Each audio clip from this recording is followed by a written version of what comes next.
We have the pizza coming in about 10 minutes, and we're going to let the ATO house band get themselves ready to set up. So we have about a 10 to 15 minute break, but we're going to let my wife introduce somebody who wants to tell a brief story. Hi, thanks again for coming out, everyone. This is Mark, and he's a freshman on Deming 1, and he has type 1 diabetes. He was diagnosed when he was 16 years old. Just to share some more information about type 1 diabetes, there is a genetic link. So folks that generally develop type 1 diabetes, they are genetically predisposed to getting type 1 diabetes, but there's usually an environmental trigger. And so usually it's a virus or some environmental pollutant that will trigger your body to go into full-fledged type 1 diabetes. But I actually just learned this today when I was researching facts to share with you guys that sometimes our diabetes tends to be diagnosed more frequently in colder climates or during the winter months. Again, I don't know if that's because it's associated with kind of the cold and flu season and the virus triggers full-fledged onset. Well, anyway, my friend Mark here, he was sick when he was 16 in the month of February. Between February and May, he lost 75 pounds and he just felt terrible. And I'm going to let him come up for a minute and just share a little bit about his experience and maybe what he felt like before he officially knew that he had type 1 diabetes. Okay, first off, I was very lucky. I was 16. Most kids are around 2 years old when they're diagnosed. And math, it's a division for figuring out how much insulin you need. Can you imagine being 3 years old and asking to do division for every meal? You'd have to wait another 10 years to get it from me. But I'm very thankful for everyone here to donate money for Juvenile Diabetes Research Foundation. I can't really say they sent me some flyers.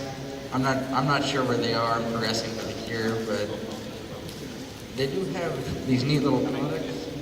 Like Eli Lilly is teamed up with Medtronics to make insulin pumps. They make life a lot easier. I'm sure this money is going to go in to help manufacturing more efficient insulin pumps. Once again, I'm very thankful for everyone here. Thanks a lot, Mark, for sharing your story. Type 1 diabetes, like for me, is shots every day, okay? Because you don't need to peel the pump off, which kind of sometimes hurts. And I've tried that once, and it was in the back, and I was going in for a 2-hour car ride to my grandma's. And the next morning, I was hating it, and then so we took it off, and it was really, really hurt. So shots are not that bad, but sometimes they hurt. And type 1's like kind of the worst you can get for type 2 and the other one. And no, that's probably worse. Thanks for sharing, Ryland.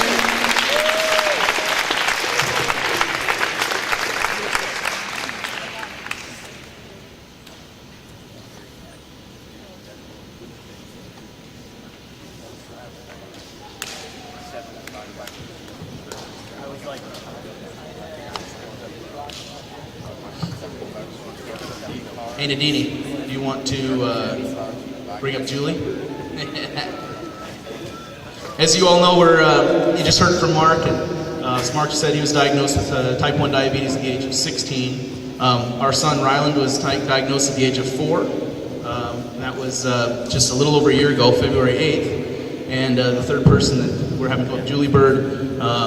Julie was diagnosed 9 years ago, I believe is what she said. And so she's been a real great role model and someone our son can talk with. And she's the first one that ever showed him a pump and all that good stuff. So he's really taken a liking to her, and she's just been a blessing to our family. So turn it over to Julie. As Eric said, I've been diagnosed for a long time now. I think I was 11 when I was first diagnosed, and my parents thought I was faking being sick because I used to do that as a kid. But then I ended up in a sugar coma, so totally proved them. I totally proved myself right. And it's definitely, at least for me, it's been kind of weird. Like, it changed my entire life. And like, I see a kid like Ryland, who's one of the sweetest kids I've ever met. And I know how hard his life is going to be because of this, which is why like I talked with Nadini and we decided to do this fundraiser to try and raise money because hopefully they'll find a cure one day. So like my biggest hope is that kids like Ryland don't have to grow up with this. I mean, it's definitely manageable, but it's not exactly an ideal life to grow up with. I mean, so I just wanted to thank all of you guys for coming out, and especially the bands who are performing, and everyone who's donated, because this really is a great cause, and it means a whole lot to me. Like, this is a very personal issue for me. So thank you so much.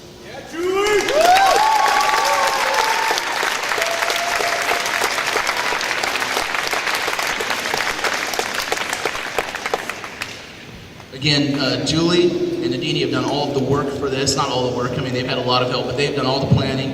And like it was 2 months ago that they came up. At least 2 months ago now, I guess, maybe even longer than that now. That they came up with this idea. And I think it's a great. We've had great success. I think they had all 16 bands signed up in like a week after they announced it. So the sign up was really quick. And as I said, it's awesome to see so much talent from a bunch of geeks.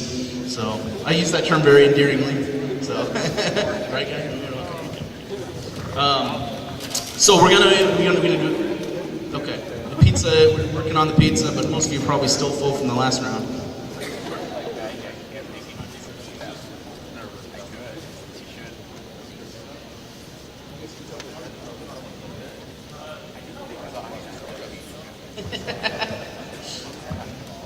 I'm going to let the ATO band set up here. They're going to get this as their house band. We'll let them get their stuff set up. I'll introduce them here in a couple of minutes. In the meantime, they said about 3 minutes before they'll be ready to go. We're going to have the pizza delivered, and then we'll take a break when the pizza gets here.